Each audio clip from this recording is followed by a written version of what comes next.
150 years ago, this place along the Oregon-California border was a war zone. The first thing you have to keep in mind about the Modoc War is its scale. This is not some giant anonymous war with kings and generals fighting hordes of nameless enemies. Instead, most of the main players personally know each other, and aside from the war, are often on good terms. In less than a day, you can drive to all the different battlefields and locations. But don't let the small scale fool you. This story is an intricate, tangled web of motives and relationships, and one wrong calculation could mean your life. Let's start at the very beginning, about 10,000 years ago, along the California-Oregon border. This high country is rugged, but not impossible to live in. For thousands of years, several native tribes occupied this area between Crater Lake and Mount Shasta. The larger tribe, to the north, was named the Klamath. The Klamath were related to a smaller tribe of several hundred people to their south, known as the Modoc. The Modoc lived in the area around Tule Lake and the Lost River. Lost River is a weird name. Anyways, although the Klamath and Modocs were related and their language was nearly identical, they often saw each other as rivals and were not known for getting along. The first Europeans to enter this area were fur trappers and explorers in the 1820s. There was occasional contact until 1846, when the Applegate brothers blazed an offshoot of the Oregon Trail through the land that made it easier for settlers to pass through. After the gold rush in 1849, prospectors and miners swept through the area, and along with them came ranchers, settlers, and all the various tradesmen and people that make up society. The major boom town in the area was Wairika, about 60 miles west of Tule Lake, with about 1,000 people. The rest of the area became dotted with isolated cabins and ranches. Now, most of the 1850s in Northern California and Southern Oregon were marked by a series of small wars between the native tribes and incoming settlers. It was a free-for-all. During the fall of 1852, Modoc warriors ambushed and slaughtered dozens of immigrants along a stretch of the Applegate Trail on the east side of Tule Lake, now known as Bloody Point. In response to this, several men organized posses to hunt the local tribes. One of the men who rode in a posse was a young prospector named Frank Riddle. Frank came from a Kentucky slaveholding family, but left as a teenager when he didn't see eye to eye with his family. Along with other men like Al Woodruff, Frank made a concerted effort to distinguish between the warriors guilty of killing innocent people and peaceful Indians who were just in the wrong place at the wrong time. Other men didn't bother to make any sort of distinction. The most notorious of these was Ben Wright. After the Bloody Point massacre, he lured a nearby Modoc village to his camp and offered them food, which he'd allegedly poisoned with strychnine. When his plan to poison the Indians didn't work, Wright and his men just shot him instead. Somewhere around 45 to 50 Modoc Indians were killed during what came to be known as the Ben Wright Massacre. Ben Wright gets killed by a Shoshone Indian a few years later, but he has literally decimated the Modoc tribe. The Modocs, especially the older people, will never forget Ben Wright's treachery. Around 1858, a peace is negotiated between the Modocs and the new settlers, and things calm down. Throughout all the bloodshed of the 1850s, you would think the Modocs and the new settlers would hate each other, but that's not true. Remember, this is a very sparsely populated place. They know each other personally. To say the Modoc tribe was undergoing change is an understatement, but the Modoc are scrappy and adapt to circumstances as best they can. They begin wearing the settlers' clothing, which is more durable than their own. Many of the men cut their hair and earn money working on ranches, making fence rails, and running mail. One of the Modoc teenagers, a gal named Kachkana, becomes fascinated with this new incoming culture. She's known among her tribe for her boldness, independence, and her tendency to speak her mind. In 1862, she meets Frank Riddle, and within a short time the two fall in love. They get married the Modoc way, with a few witnesses. Future generations will know Kachkana by her more famous name, Wainima. When Wainima's family finds out what she's done, they are outraged and refuse to recognize the marriage, even when Frank honors the Modoc custom of giving a dowry of nice horses to Wainima's father. Gradually, though, they warm up to Frank. Because here's the deal. By all accounts, Frank's actually a pretty good guy. He's honest, he doesn't drink, hell of a hunter, which may not mean much to you, but means quite a bit to a 19th century Modoc tribesman. And he loves Wainima. Before long, the tribe accepts Frank, who learns their customs and their language, while Wainima picks up English. Among the white folks, she's known as Toby Riddle. Within a year, they have a son named Charka. The family lives in a cabin near the Modoc by the Lost River. Still don't understand why they call it that. Around this time, one of Wainima's cousins walks into a photography studio and has his portrait taken. His name is Kientapus. His father had been involved with a massacre at Bloody Point years earlier and had subsequently been killed by Ben Wright. But despite this, Kiantapus is able to have a nuanced view toward the white people. Among his own people, Kiantapus is a Tyee, a chief, a leader. He has this quirk the townsfolk know him for. He loves military stuff like buttons, ranks, badges, that sort of thing. This is how Kiantapus gets his nickname, Captain Jack. Captain Jack has friends in Yreka, including the district judge, Alexander Roseborough, and Elijah Steele, a local lawyer. Well, Steele had been educated as a lawyer back east, but this was the frontier. A man has to do what he has to make a living.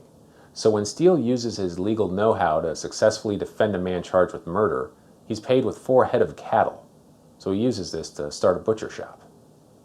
Judge Roseborough took great care to treat Indians and white settlers alike while he was district court judge. And Steele had been mediating disputes between the various Indian tribes for years. The Shasta tribe apparently loved him. He had a reputation for not playing favorites and for being impartial while coming up with compromises that worked for everyone. So in 1863, Steele is selected to be the superintendent of the Northern California Indians. Around this time, a truly terrifying force is unleashed throughout the region: government bureaucracy. The federal government offers a deal with the Klamath, Modoc, and Yahuskan tribes. Each tribe will move on to a large, combined reservation in southern Oregon. In return, the government will provide enough supplies and food for the tribes until they can get on their feet and be self-sufficient. The Klamath like the idea. The reservation's basically their homeland. But the Modocs are hesitant. They'll have to abandon the land they've lived on for millennia. The Modocs turn to Steele, who they've trusted in the past to handle disputes. Steele writes letters to the powers that be, proposing the Modocs get their own reservation along the confusingly named Lost River. The Modocs even agree to pay taxes, as long as they can live along the Lost River. This river is a huge source of sustenance for the Modocs. It flows from Clear Lake to Tule Lake, but instead of going the shortest distance to Tule Lake, it takes this weird, convoluted route north and west, like it's lost or something. Oh. The problem with Steele's plan is he's no longer Indian superintendent in Northern California. He just got replaced by a political appointment. And even if he was still in charge, the proposed reservations in Oregon, north of the California border, he doesn't have any authority there. Finally, Old Shanshan, the chief who had led the Modocs during the 1850s war, says he will go to the reservation and live there in peace. On behalf of the Modocs, he signs the treaty. The rest of the tribe decides to give it a shot, and they move to the reservation in 1864. Almost immediately upon arrival, there's problems. The government offered the deal, and the tribal leaders sign the deal, but the deal doesn't get approved by the federal government for years. This means the government won't release any funds for the Indians. Instead of the promised 2 blankets each tribal member was supposed to get, they only receive 1. Plus, there's not enough food, so they end up having to butcher their horses for something to eat. And that's not all. Remember, the Klamath and Modoc are historic enemies. The numerically superior Klamath begin pushing the Modocs around and taking the supplies earmarked for them. The Modoc aren't having it, and after about a year, Captain Jack leads a good portion of them off the res and back to the Lost River. The next few years pass as sort of a calm before the storm. The Modocs on the Lost River generally get along with the other settlers like they did before. There might be some misunderstandings, but they generally get cleared up. The beef that arises is often personal in nature, instead of part of some overarching systemic problem. For example, Abe Ball, a local settler, was known to be friends with Skookum Horse, one of the Modoc men. Skookum Horse often crashed at Abe's cabin when he was in the area. One night, Skookum Horse came by to stay, but Abe wouldn't let him in. Apparently Abe had a lady friend over, and, 3's a crowd. Skookum Horse wouldn't take the hint, though, and the 2 men exchanged heated words. Even a few days later, they weren't able to make up. Apparently they never did. In 1868, Ulysses Grant becomes president of the U.S., and as part of his platform, he institutes what he calls a peace policy toward the American Indian tribes. As part of this policy, he replaces the Army soldiers who've been in charge of dealing with the Indians with civilians, usually clergymen. President Grant appoints Alfred Meacham, a Methodist, as Superintendent of Indian Affairs for Oregon. Meacham immediately gets to work correcting what he sees as mismanagement and improper treatment of the natives. One of the issues Meacham has to handle is Captain Jack's band, who've stayed off the reservation this whole time. Meacham goes to Captain Jack's village and meets him personally. Although Meacham gets an icy reception, over the course of a few days, Meacham convinces Jack to lead his band back to the Klamath Reservation, which he does at the end of 1869. But back at the res, the problems with the Klamath immediately pick up where they left off. When Captain Jack and his men cut log rails, the Klamath demand a portion of the rails as tribute. Captain Jack brings us up to the sub-agent in charge of the reservation, who just offers to transfer the Modocs to a different spot on the res. That's not solving the problem, that's just moving it around. After only a few months, Captain Jack reaches his limit. He and his band ride away from the reservation for the last time and go back to the Lost River at the end of April 1870. While living on the Lost River, Captain Jack asks Steele and Judge Roseborough to help mediate his problems with the Indian Agency. They agree, but tell Captain Jack he has to submit to the people in charge on the res if they order him to. The next year, there's another wrinkle. One of Captain Jack's kids gets sick, and he hires a medicine man to heal his child. As is customary, if the child succumbs to their illness, then the medicine man forfeits his life as well. When Jack's child dies, he shoots the medicine man. This is totally cool among Indian law, but among white law, this is called homicide. A murder warrant is issued for Jack, but the Army wisely decides to postpone enforcing it while this reservation business is still being figured out. From 1870 to 1872, the sub-agent in charge of the Klamath Reservation changes 4 times.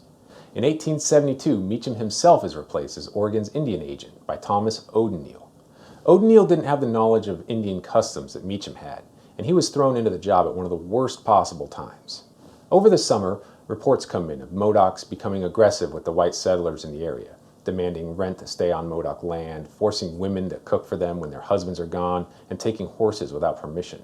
It's too much for the government to ignore. They have to do something.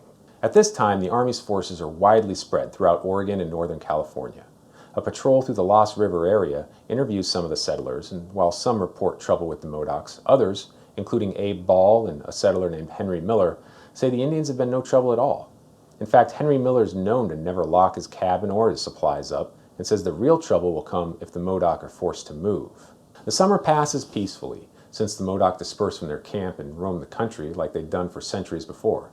As summer turns to fall, Superintendent O'Neill receives orders. The Modoc are to be moved back onto the reservation, peaceably if you can, forcibly if you must. Now, the Indian agents have no muscle on their own. They rely on the Army to compel cooperation. O'Neill tells General Edward Canby, who's overall command of the troops in the department, of the directive. General Canby wants his spread out forces to unite so that when the time comes to move the Modoc, they can see that resistance would be futile. Meanwhile, the main body of off-reservation Modoc congregate for the winter around the mouth of the Lost River in 2 camps.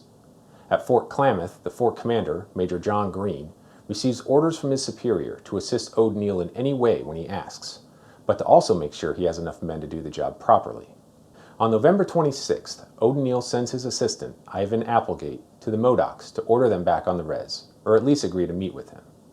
Ivan was a son of the original Applegate brothers, who'd blazed the trail into Oregon. The Modocs immediately shut him down.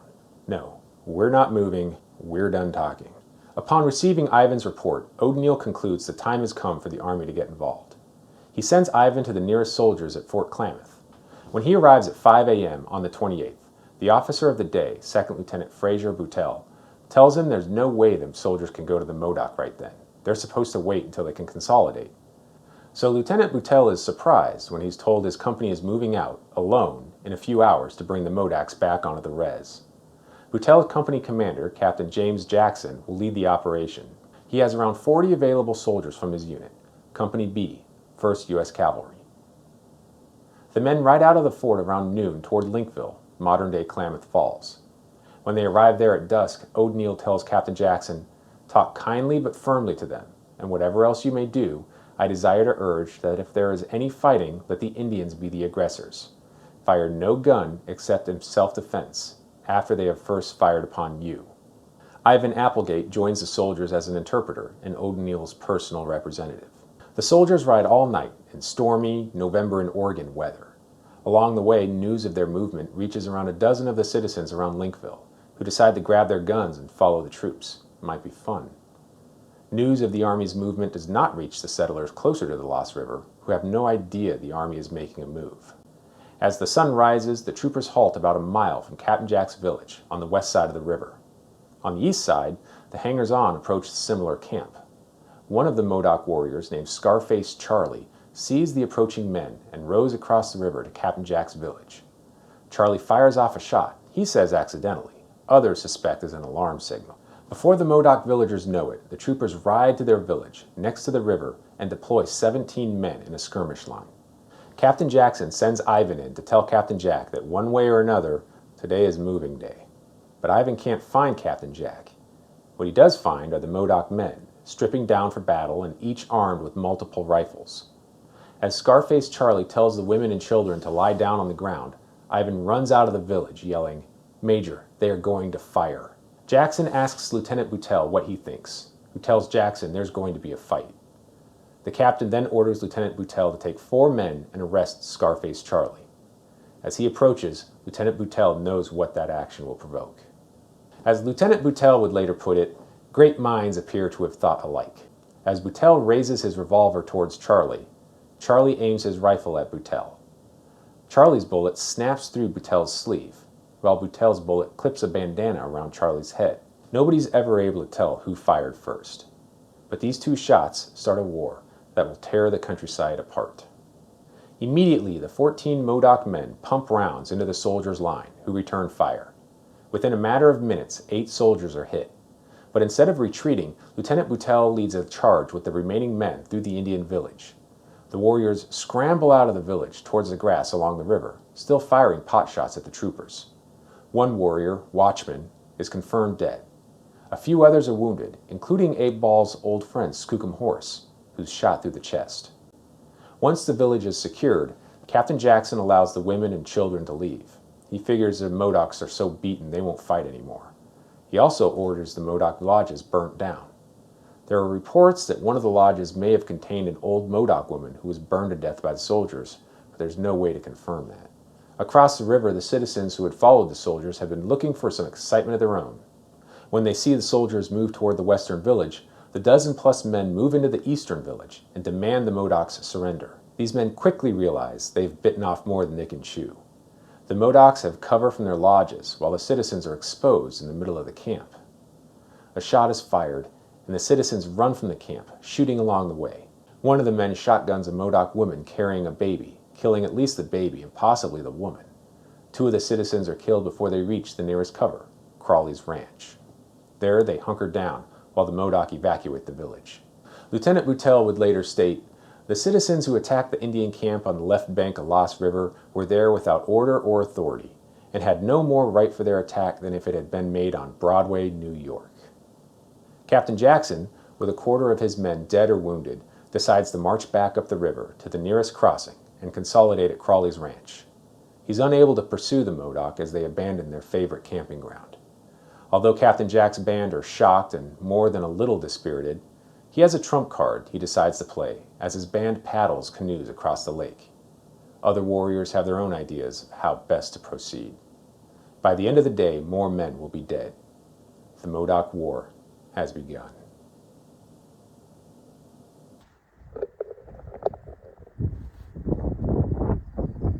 So check this out. I want to show you something here. It's just past noon on November 29th, 1872, along the Oregon-California border. Nobody fully comprehends it yet, but a war has just broken out, and by the end of the day, more men will join the growing list of killed and wounded. Captain James Jackson's company of cavalry troopers are riding away from the smoking lodges at the mouth of the Lost River. Roughly a quarter of his men have been killed or wounded in the fight that morning, and he needs a place to hole up, rest his exhausted men, and figure out his next move. He marches his men to the nearest ford and camps at Crawley's ranch. Meanwhile, most of Captain Jack's Modoc band are also trying to figure out what to do next. They've lost most of their supplies. However, there's one place the Modoc have traditionally gone to when they've had their back against the wall: the lava beds on the south side of Tule Lake. Captain Jack's followers load up in canoes and paddle towards the south shore. Not everybody goes with Captain Jack. A group of Modoc men have vengeance on their mind. The way they see it, they had asked the settlers in the area to stay out of any upcoming fights, and the settlers had agreed to do so. The Modoc knew civilians had assisted the army at the Lost River, so they decided to make the settlers pay for what the Modoc saw as betrayal. The most likely explanation is that this is a case of mistaken identity. The civilians who attacked the Modoc village were largely from the Linkville area. The settlers along Tule Lake had no idea the army was moving against the Modoc. There was no way they could have, but they will pay the price all the same. At William Body's cabin, the Modoc kill Body, his son-in-law, and his 2 stepsons. At the Brotherton Ranch, 3 more men are murdered. At Henry Miller's place, Hooker Jim personally shoots Miller as he comes out to greet the Indians. Miller had been a longtime friend of the Modocs and had advocated for them to be able to stay on the Lost River. By the end of the day, the Modoc will murder somewhere between 14 to 18 men. When Captain Jackson hears rumors of the killings, he sends a patrol to Body's ranch, who find the place unoccupied. They don't know the women had left on foot for Linkville after the Modoc had bragged to them about killing their men. It takes a few days before Jackson puts the pieces together and realizes what has happened. The Army's also trying to make sense of what happened on the Lost River. They'd had a plan to consolidate their forces together, then move against the Modocs with so many soldiers that nobody could have reasonably wanted to fight. But just sending one company has led to the Army's worst-case scenario. The Modocs are now on the loose, uncontained, furious, with settlers in the area at risk of attack. The Army is also worried that the Modoc actions will start a general uprising among other tribes in the area. They'll have to keep soldiers posted at the forts to be ready for that, which will further deplete their field strength against the Modocs. News and rumors spread through the area, including the John Fairchild's ranch, west of Tule Lake, along Hot Creek. Fairchild's been a friend of the Modocs for years. His solution to the Modocs stealing from and threatening him was simple: buy him off. Fairchild employs the Modocs as workers on his ranch. It's an arrangement that works for everyone. These Hot Creek Modoc are from a band related to Captain Jack's Lost River Band. When they hear of the Lost River battle, they figure it's probably safest to go back to the Klamath Reservation. Fairchild coordinates this with the Army, who agree to allow these Modocs safe passage. But when the Linkville citizens hear that Modocs might be coming through the area, they start running their mouths about how good this would be a chance to get some payback. The Hot Creek Modocs hear the threats, and instead of chancing a run toward the reservation, turn around and join the Lost River Modocs in the lava beds. This bumps up Captain Jack's fighting strength to roughly 53 warriors. The Army spends December getting its forces in place to surround Captain Jack, while also protecting the settlers in the area. This takes time. Soldiers are brought in from as far away as Vancouver. Lieutenant Colonel Frank Wheaton, the district commander, takes charge of the operation. While Wheaton is figuring out the logistics of the upcoming operation, the Modocs are also planning for the inevitable next fight. The area the Modocs occupy is one of a kind, to say the least. It's a maze-like complex of caves, ravines, and outcroppings made from super sharp volcanic rock. The area has barely changed in thousands of years, and even today the rock barricades created by the Modoc warriors and the Army soldiers still stand. So check this out, I want to show you something here. This is the east side. This is the ground the soldiers would have had to come across in order to dislodge the Modoc. And look what we're in. This is a trench. This is a natural trench. You can move right along this from point to point and engage targets. Curly-headed Doctor, the Modoc's main shaman, erects a medicine flag and runs a braided red rope around the Modoc defensive perimeter. He says the Modocs will be protected inside this area and no white soldier will be able to cross the rope. Other Modocs find some cattle in the area, which provides the band with a food source. The warriors are equipped with a wide range of weapons, from old muzzle-loading muskets to military-issue Springfield trapdoor rifles, bought from deserting soldiers. And the Modoc are shooters, too. Aside from the occasional skirmish with an Army patrol or raid against an Army wagon, there's not much for the Modoc to do, other than prepare. In early January, Wheaton moves his headquarters from Crawley's ranch to Van Bremer's ranch, closer to the lava beds. He's still waiting for enough ammunition and for a couple of mountain howitzers to arrive, but his plan is coming together. On the west side of the Stronghold, Major John Green, the Fort Klamath commander, will lead a battalion of 21st Infantry, a dismounted cavalry troop, 2 companies of Oregon Volunteer Militia, a company of California Volunteers, and the 2 mountain howitzers. Interestingly, the Californians are commanded by John Fairchild, the same John Fairchild who's known to be a friend of the Modocs and tried to get the Hot Creek Modocs safely back to the Klamath Reservation. On the east side, Captain Reuben Bernard will take 2 dismounted cavalry troops along with about 20 Klamath scouts. The plan is for the troops to position themselves for a surprise dawn attack on the Stronghold. Captain Bernard's eastern force will keep the Modocs occupied while the main effort comes from the west. The 2 forces will link up south of the Stronghold and surround the Modocs. Captain Bernard will also be responsible for destroying any canoes the Modocs have, so they can't escape across Tule Lake. The howitzers will fire 3 times, then cease firing for 15 minutes to give the Modoc women and children time to surrender. In all, Colonel Wheaton has about 320 men to execute his plan, against the Modoc's less than 60. He selects January 17th for the attack.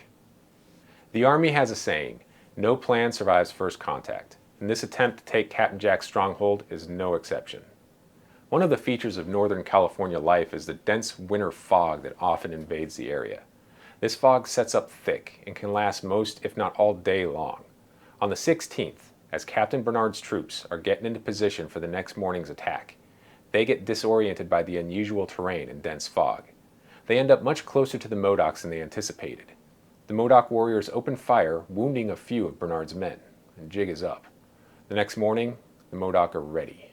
As the soldiers execute the plan, they find the terrain impossible to navigate. These soldiers are used to Civil War-style formations where everyone gets on line, but you can't march like that in this, let alone fight. The howitzers? Useless. The fog is so thick they can't see where their shots are hitting, and they don't want to kill any friendlies. They are out of action. The soldiers are forced to feel their way through the jagged rocks and thick fog. You know who knows this terrain real well? The Modoc warriors, who open a merciless fire on the soldiers. Captain Jack himself oversees the eastern defense, while Shanchan John takes charge of the western side. Soldiers are shot, and soldiers who try to rescue those soldiers are shot too. The thing is, nobody can see where the shots are coming from. Lieutenant Fraser Boutelle, who was present at the Lost River fight and who's now attacking on the east side of the stronghold, hears a voice calling to his troopers, "Don't shoot this way. You're firing on your own men." Captain Bernard orders a ceasefire, but Boutelle knows better. He recognizes the voice as Bogus Charlie's. Bogus Charlie got his name because he's a constant jokester and prankster. Every word that comes out of his mouth is bogus. Apparently he's up to his old tricks in the stronghold. In his report, Major Green states, "At about 2 p.m. a point was reached, presenting a very deep chasm, beyond which no advance could be made without great sacrifice of life, and it was then doubted whether the place could be taken." On the east side, Captain Bernard's force also encounters an impassable ravine. By shouting to each other across the lake, the officers are able to call an audible. Instead of trying to link up to the south, they'll try linking up to the north. Bad idea. This puts them directly under the Modoc rifles, who quickly pin down the soldiers. One man who isn't pinned down is Major Green himself. The Modocs see him ranting and raving, moving among his men, yelling at them to get up and fight. Now Major Green has this pair of gloves with him that he's been beating on rocks, slapping into the palm of his hand. It's a very conspicuous sight. And try as they might, the Modoc can't seem to hit the Major. They conclude that there must be some powerful medicine in those gloves to keep him alive like that. Major Green and a few of his men are able to cross along the shore and link up with Captain Bernard. But by this point, the short winter day is almost done. The soldiers have lost 10 killed and 28 wounded, almost 12% of their force. As the sun sets, the attack is called off. The pinned down soldiers wait until total darkness before they crawl out of reach of the Modoc's rifles. The wounded are evacuated as best they can. The dead are left behind. The Modoc add the dead's weapons and ammunition to their own growing stockpile. Their own casualties are, well, none. Nothing, not a scratch. On January 15th, Colonel Wheaton had written General Canby and stated, "Our scouts and friendly Indians insist that the Modocs will fight us desperately, but I don't understand how they can think of attempting any serious resistance, though of course we are prepared for their fight or flight." 4 days later, he would again write to the general, "In this service I have never before encountered an enemy, civilized or savage, occupying a position of such great natural strength as the Modoc stronghold, nor have I ever seen troops engage a better armed or more skillful foe." He believes he was fighting about 120 warriors, more than double the number he was actually up against. Among the rank and file soldiers, their experience trying to take Captain Jack's stronghold has left them shaken, defeated, and demoralized. Most are not looking forward to their next fight with the Modoc. In his report, Major Green probably summarizes the soldiers' situation the best. "I must speak in the highest terms of the officers and men for their gallant and courageous conduct under the most trying circumstances, having to move on an enemy occupying the strongest natural position which can be imagined and which is beyond all description. Their comrades were shot down right and left by an unseen enemy where there was little opportunity of return." Now, just because you've been defeated once doesn't mean you're done. General Canby still has to find a way of getting the Modoc back on their reservation. And although the Modoc are victorious, they're also divided when it comes to their next move. Thousands of miles away, forces are at work, which will cause the army to change its tactics, ultimately leading to more killing in the lava beds. Previously on the Modoc War, the U.S. Army has assaulted Captain Jack's stronghold and things, well, could have gone better. Now the U.S. government changes its strategy. Will the government persuade the Modocs to return to their reservation? Will the Modocs convince the government to leave them alone in their homeland? Maybe some other third thing? Definitely some other third thing. First, let's take stock of the Modoc tribe at this point in the war. It's important to remember their attitudes about the war exist across a broad spectrum. On the one hand, you have people following Old Shanchan, who are dedicated to peaceful living at almost any cost. They haven't even left the Klamath Reservation. At the other end are extremists like Curly-Headed Doctor and Shanchan John, Old Shanchan's brother. Curly-Headed Doctor is the Modoc's medicine man and spreads a belief that if the Modoc defeat the soldiers, then the white people will leave the area forever. The Modoc will be able to live like the old days. Shanchan John remembers Ben Wright. Enough said. So where does Captain Jack fit in on this spectrum? Well, somewhere in the middle. Captain Jack doesn't hate the white folks, far from it, and his followers have been living all winter in caves with limited food, water, and fuel for fires. But he's tired of being jerked around on the reservation, and he will not go back. Plus, he's got a pretty sweet defensive position and has proven how good the Modoc warriors are at fighting. Captain Jack's hope is that he can work some sort of deal so his people can get their own reservation in the area. If he can do that, Captain Jack has no reason to resist. He wins. In the days after the Battle of the Stronghold, two main conclusions are reached.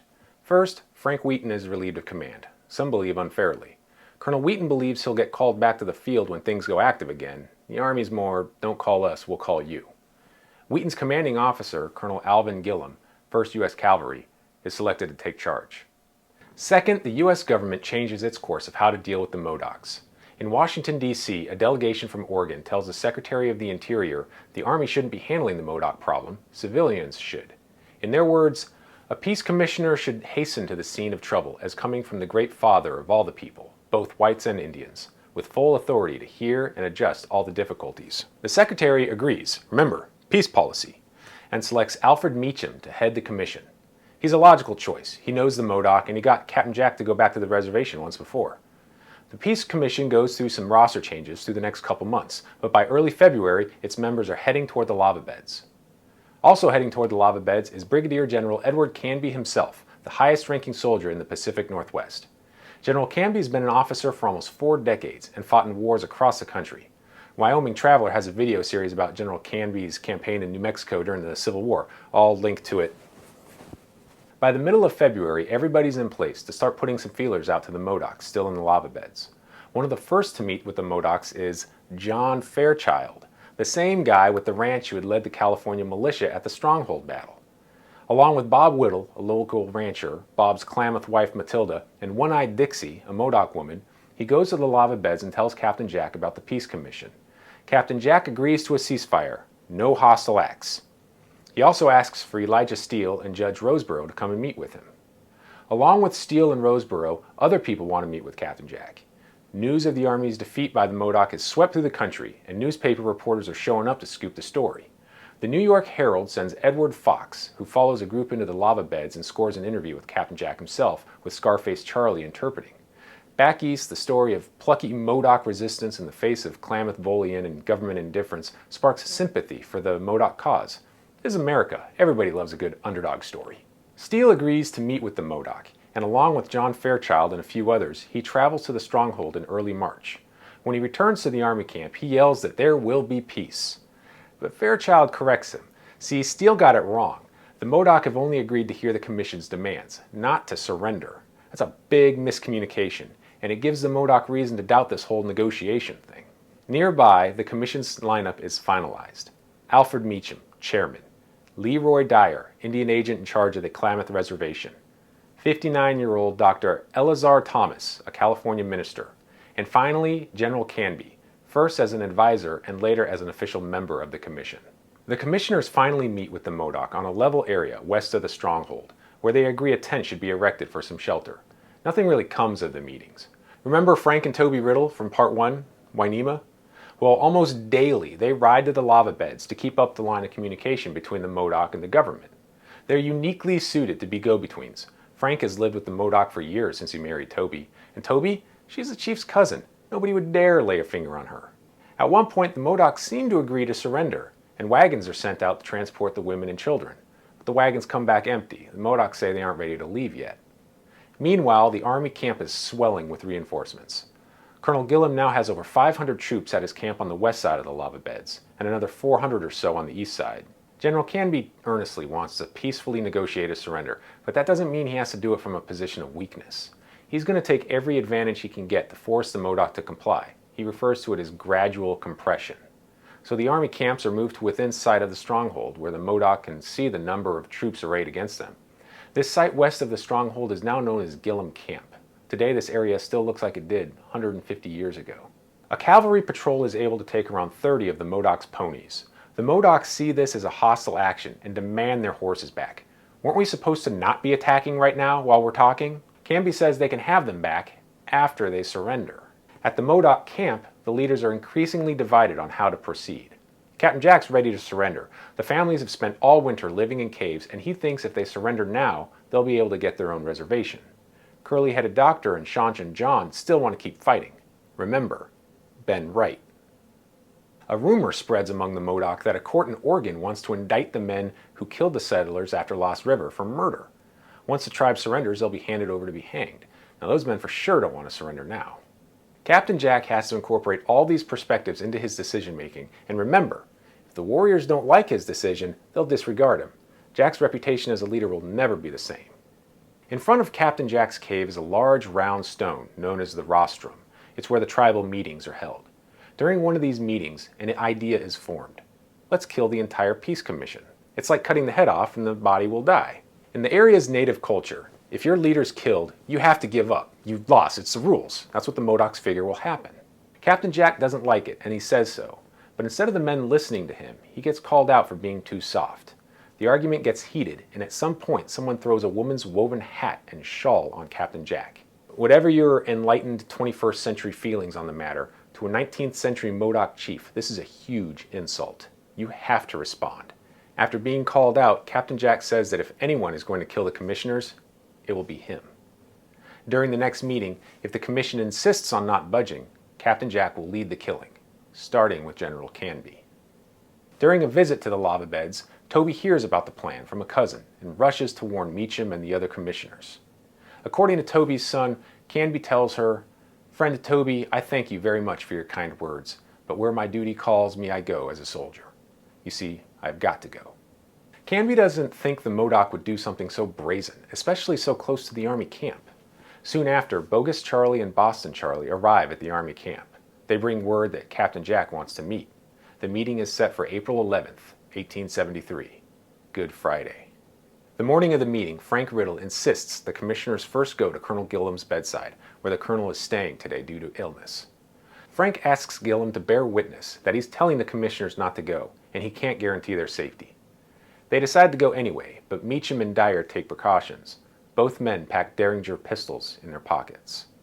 A few minutes after 11 a.m., General Canby sets out from the camp, on foot, to the meeting tent about a mile away, carrying a box of cigars as a present for the Modoc.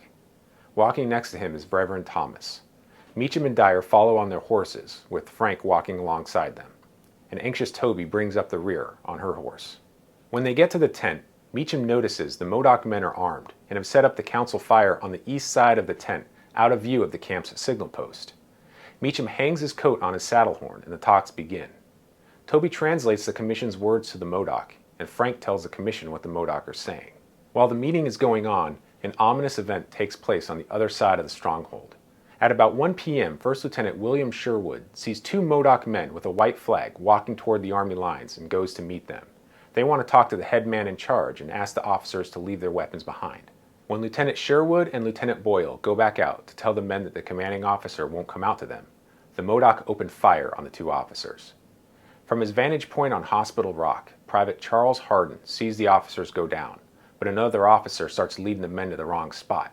Hardin's NCO tells him to go to where he last saw the officers. When he arrives, Hardin sees that Boyle is slightly wounded, but Sherwood has taken rounds in the arm and thigh. He dies 3 days later. The East Camp uses flags to signal Gillem Camp about the ambush. Colonel Gillem wants to warn the commission, but he can't just shout to them. He knows many of the Modoc understand English. so he begins writing a note to General Canby. That note will never be finished. At the meeting tent, Captain Jack asks for the soldiers to leave the area, which Canby can't agree to without President Grant's approval. Shanchan John demands a reservation in the area, either Lost River or Hot Creek.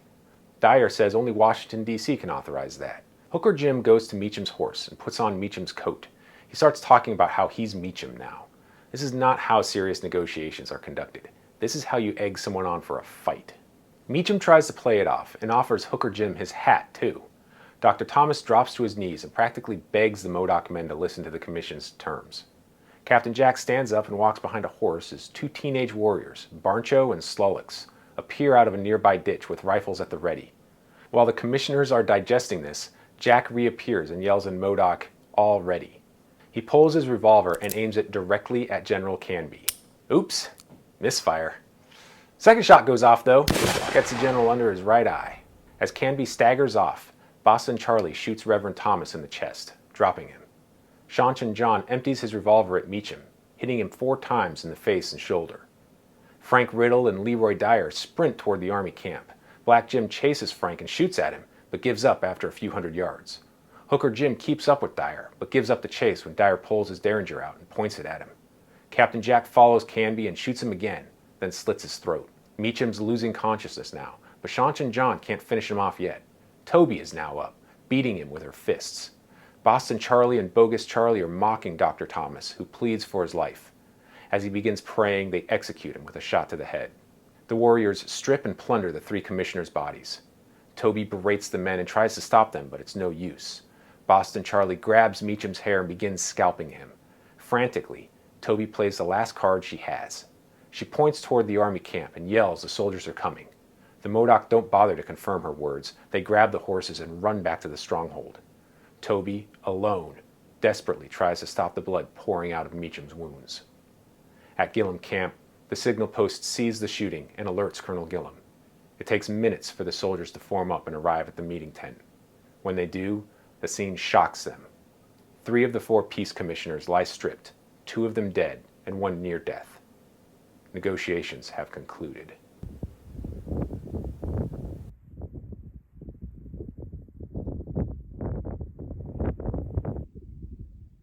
It's just a random spot in Northern California along the Oregon border, and dozens of dead and wounded soldiers were right there. The U.S. government's Peace Commission tells the besieged Modocs to surrender. The Modocs respond by shooting the Peace Commissioners in the face. Now 2 of the Peace Commissioners are dead and 1 is seriously wounded. What happens now? Literally overnight, the U.S. population's attitude toward the Modoc shifts. The Modoc had figured that by killing the Peace Commission, the government would accept defeat and leave the Modoc alone. That's how it worked in the tribal warfare the Modoc were used to. But the Modoc have misjudged their opponents, badly. Across the country there are calls to avenge the attack on the Peace Commission. Even before the Army picks General Canby's replacement, General Sherman gives the green light to move against the Modoc. And the newspapers agree. Before they had been largely sympathetic to the Modoc. But you can't kill a Peace Commission. It's against the rules. The Army selects Colonel Jefferson Davis, who commands the 22nd Infantry Regiment, to take Canby's place. Nope, not that Jefferson Davis. This guy. Now, not many Civil War generals can say they killed another general during the war. Even fewer can say they killed another general in their own army. During the war, General Davis had shot and killed General William Bold Nelson during a dispute in Kentucky. So you can say Davis has a bit of a temper. At the time of the attack on the Peace Commission, Colonel Davis is in Indianapolis, so it will take some time for him to get to California. But retribution will not wait that long. Colonel Gillum comes up with an attack plan against a stronghold that looks a lot like Frank Wheaton's plan from January. The difference is that Gillum has almost 700 soldiers, over double the amount Wheaton had, plus mortars brought up from the Bay Area. These mortars can lob shells into the stronghold area, which the mountain howitzers can't do. Gillum also benefits from better weather. The soldiers aren't going to be dealing with the thick fog like they were in January. The second assault kicks off on April 15th. The soldiers methodically clear toward the stronghold, and when night comes they shelter in place instead of giving up their hard-earned gains. Mortar shells inflict casualties on the Modoc. Once again, though, the west and east sides can't connect to the south, and the commands unite north of the stronghold, cutting off the Modoc's water supply. Captain Jack sees the writing on the wall and prepares to evacuate the stronghold. On the night of the 16th, the Modoc escaped the Army's perimeter. So here to the north is the Stronghold. And one of the questions is, how did they get out? How did the Modoc leave? And the answer is they walked out. And they walked out to the south. This way, this neck of land. It's good and flat. You can get your horses, your cattle, women, children, the elderly. The soldiers now occupy the stronghold, but the Modoc are in the wind, instead of being confined to an area. And it's almost summertime too, and small bands can survive undetected in the mountains. It'll be impossible to bring them in if that happens. Luckily, Gillum receives information that the Modoc have stopped only about 4 miles south of the stronghold. This info comes courtesy of the Warm Springs Indian Scouts. These scouts come from the Warm Springs Reservation in Oregon and are led by Donald McKay, of mixed white and Indian lineage. In the days to come, the scouts will provide valuable intelligence on Modoc movements to the Army leaders. To the southwest of the stronghold is a large, sandy hill that overlooks the surrounding area. Colonel Gillum wants to see if it's a good observation point and maybe put some big guns up there. On the morning of April 26th, Captain Evan Thomas, 4th Artillery, 1st Lieutenant Thomas Wright, and 3 other lieutenants, plus a surgeon and 2 civilians, lead about 64 men on a patrol to check out the hill. They sent an Army patrol all the way down here to get to that butte. And this looks flat. It's not that flat. It's a lot of rolling terrain, a lot of rolling hills. It would be very, very easy to conceal yourself here. And that's what ended up happening. The solution to this is to post flankers at a distance along the sides of the main body. This keeps everyone from being surprised and ambushed. But the men fail to keep this formation, and the officers don't correct the problem. Only Battery A's First Sergeant, Robert Romer, takes up a proper position, parallel to the patrol's movement. As the patrol gets to the base of the hill, they take a lunch break. The infantry details troops for security, but apparently they don't take it too seriously, which they'll soon regret since they've walked into a near-perfect ambush. You can see there's a lip about halfway up that butte, and there's this ridge all the way to the south here, and it comes all the way up almost like a horseshoe shape, and it continues right to our north here, and it's all lava rock, and this is a dream defensive position. You can't make it any better than this. Colonel Gillum's report summarizes what happens next. Suddenly, the party was fired on by Indians, when a portion of the command seemed to have become panic-stricken, and organization seems, in a great measure, to have ceased. The shocked officers scramble to defeat the ambush. Captain Thomas orders an advance against the nearest ridge to the west. Lieutenant Arthur Cranston takes the 5 men closest to him, and is last seen climbing up a small hill to the northeast. But the Modoc fire dominates. Lieutenant Wright takes rounds through the groin and chest. Captain Thomas is shot repeatedly. Even the surgeon is shot in his leg. The shock of the sudden attack is too much for many of the soldiers. They don't retreat. They run. From Gillum Camp, the observation post sees the gun smoke, but can't see the scope of the disaster unfolding. It takes hours before the first sprinting men tell the camp what has happened, and even then it strains belief. Back on the X, about 20 soldiers have stayed with the officers. All of them are dead or seriously wounded, including First Sergeant Romer, whose body lies near Captain Thomas. The slaughter is only stopped by the Modocs themselves, probably to save ammunition. Scarface Charlie's voice is heard clearly by the wounded, telling them, "All you fellows that ain't dead had better go home. We don't want to kill you all in one day." A relief party is assembled, but takes hours to reach the wounded and carry them out. Out of the roughly 70 men who started the patrol that morning, 22 are dead and 17 wounded. Of the patrol's 5 officers, 3 are dead, 1 is dying, and 1, Lieutenant Cranston, is missing, presumed killed. It's the worst defeat the Army has suffered in the war, and morale among the soldiers is at an all-time low. The Modocs seem as undefeatable as ever. What will Colonel Davis do when he arrives?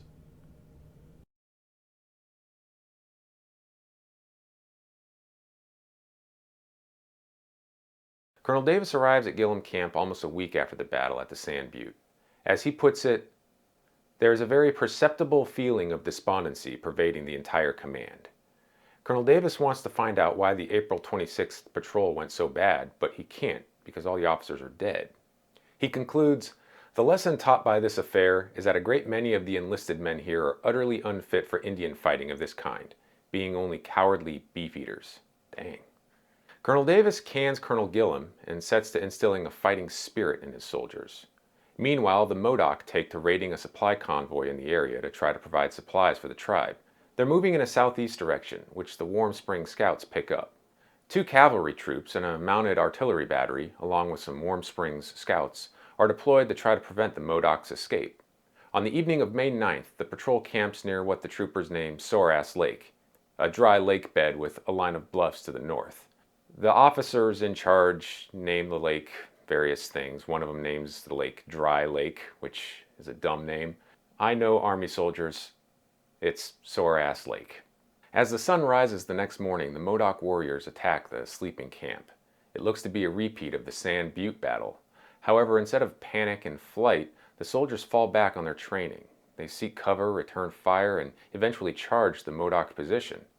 Now, there's only a few casualties on each side, but this battle shows that the Modoc are not invincible and that they can be defeated. It's a huge morale boost for the soldiers. On the flip side, the fight at Sore-Ass Lake brings matters to a head for the Modocs. Aside from not being able to replenish their ammunition supplies from dead soldiers, Ellen's man, the lone warrior killed at Sore-Ass Lake, was popular, and Black Jim blames Captain Jack for his death.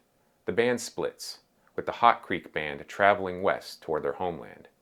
Captain Jack and around a dozen warriors with their families drift eastward, away from the soldiers. Colonel Davis also breaks up his force into smaller, more agile units that can quickly pursue the bands. The scouts find the Hot Creek Modocs trail, and on the 18th, units begin a miles-long pursuit of the band. The end is in sight, and on May 22nd, John Fairchild meets the Indians and coordinates their surrender. Over 60 Modoc men, women, and children are brought in. And here's where things get interesting. Among the warriors who surrender are Hooker Jim and Bogus Charlie. Now, Hooker Jim had been responsible for many of the settler killings after the Lost River battle. He, along with Bogus Charlie, had also attacked the Peace Commission. But Colonel Davis knows the best way to catch a Modoc is with another Modoc. He enlists the men, along with 2 others, to find Captain Jack and the other warriors at $100 a month. Captain Jack tries to outrun the cavalry chasing him, but his ponies are exhausted and his people can't keep up the pace. On May 29th, the soldiers reach the Modocs. Boston Charlie, Shanchan John, and Scarface Charlie surrender, along with most of the band, but Captain Jack and a few others continue running. The inertia just keeps them going. Finally, on June 1st, Captain Jack is finally cornered and surrenders. All he can tell the soldiers is that his legs had given out. Although a few more warriors will come in during the next few days, the Modoc War is over. Now the U.S. government has to decide what to do next. Many of the Modoc men figure they're going to be executed immediately, and if Colonel Davis had his way, that might have happened. But Washington has a different idea. General Sherman tells Davis to hold off on punishing anyone while they figure out what to do. Colonel Davis immediately orders Captain Jack and Shanchan John to be shackled. He sends for 2 of the widows from the Lost River killings to see if they can identify the men responsible. But instead of just identifying the responsible men, the women draw weapons and try to kill Steamboat Frank and Hooker Jim. So much for that idea. Other Indians are even less fortunate. While a group of Hot Creek Modoc are being brought in with the others, 2 mounted men begin firing into the wagons holding the Modoc. 4 men are killed and a woman wounded. Nobody's ever held accountable for these murders, although the prime suspects are Oregon volunteer militia in the area. The Modoc are brought to Fort Klamath, where it's decided that since this whole thing felt like a war, a military commission will decide the fate of the Modoc instead of civilian courts. This is a hotly controversial decision. Settlers in southern Oregon want their courts to handle the matter, since the Lost River killings felt like a series of murders to them. Others want leniency for the tribe. They say the Modoc were victims of a corrupt government and had no choice but to resist. Colonel Davis himself feels like the 4 men who helped find Captain Jack should be exempted from punishment.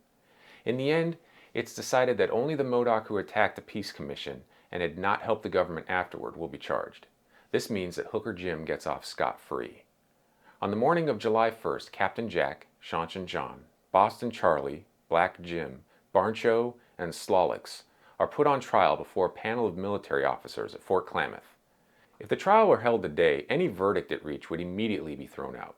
None of the defendants were provided with legal counsel, and although they are provided with expert interpreters, Frank and Toby Riddle, the prosecution's case relies heavily on the testimony of two eyewitnesses at the scene of the crime, Frank and Toby Riddle. Both Riddles testify about the attack on the Peace Commission. When it's his turn to testify, Captain Jack first mutters, "I cannot talk in these chains." Via Frank and Toby, he tells the officers how he had always imagined he would die fighting in battle, not being hanged. Jack explains to the court how his own warriors had insulted him and compelled him to act against the Peace Commission, and notes that some of those same men were now free and immune from prosecution. And this fact isn't lost on anyone. Years later, when describing these defectors, Frank and Toby's son would write, "There is, kind reader, human devils in all nations." Jack reminds the officers that he hadn't done anything worse than what Ben Wright had done to the Modoc years earlier, and ends with a plea for the government to take care of his tribe's children and younger members, since he won't be around to. The verdict is a foregone conclusion. All men are convicted of murder and assault with intent to kill. Their executions are set for October 3rd. A few weeks after the trial, President Grant decides to commute the sentences of the two teenagers to life imprisonment, but they're not told about it. They still dig 6 graves and hang 6 nooses at Fort Klamath. On the morning of October 3rd, the men are led to the gallows. Thousands, nearly the entire Klamath and Modoc tribes, come to observe. Frank and Toby's boy remembered Shaunch and John crying a little, but basically being told to man up by the other Modoc men. Then suddenly Barncho and Slolix are led away from the other condemned men. Captain Jack, Shaunch and John, Boston Charlie, and Black Jim are quickly executed by 10:30 a.m. Most of them is buried in nearby graves. I say most of them because following their executions, their heads are immediately severed and shipped to the Army Medical Museum in Washington, D.C. for examination. The remaining 39 men, 54 women, and 60 children of the renegade Modoc tribe are sent as far from their homeland as the Army can send them, Oklahoma. Life in the new country was hard for them there. Many of them die of sickness in the next couple decades. But the Modoc were still scrappy, and they adapt to their circumstances. Barncho would die of illness at Alcatraz, but Slolix survived and joined his tribe in Oklahoma after 5 or 6 years. In 1908, some of the tribe were allowed to return to their tribe's reservation in Oregon. Today, a large portion of the Modoc still live in Oklahoma, while a part of the tribe claims Oregon as their home. Despite his near death at their hands, Alfred Meacham never lost his affection for the Modoc people, and in particular for the woman who had saved his life. He worked tirelessly for their welfare, and publicized their story through a series of books. During the 1870s, he toured the country with the Riddles on a speaking tour, but money began to run low, and Toby became homesick. It was one of Meacham's books that popularized Toby among the general public as Wynema. Meacham would eventually die of a stroke in 1882. Before his death, he petitioned the government to provide something to Toby. He felt the government owed her for her assistance during the war. Finally, in 1891, the government awarded her a pension of $25 a month for the rest of her life for service rendered commission to the Modoc Indians.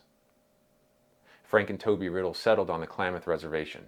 In honor of Colonel Davis's achievement in ending the war, they gave their son Charka the English name Jeff Davis Riddle. Like many of his people, his mother and father, his tribal chief, Jeff Riddle lived in a world with blurred cultural lines that we often reduce to easy-to-process caricatures in today's history books and movies. Back then, just like today, problems had multiple facets to them, and solutions were never as easy as we would like them to be. Now I'd like to hear from you. What thoughts do you have on the Modoc War? What questions do you have that need answering? Feel free to leave a comment, and if you've enjoyed this series or gotten anything out of it, please click the like button. Thank you.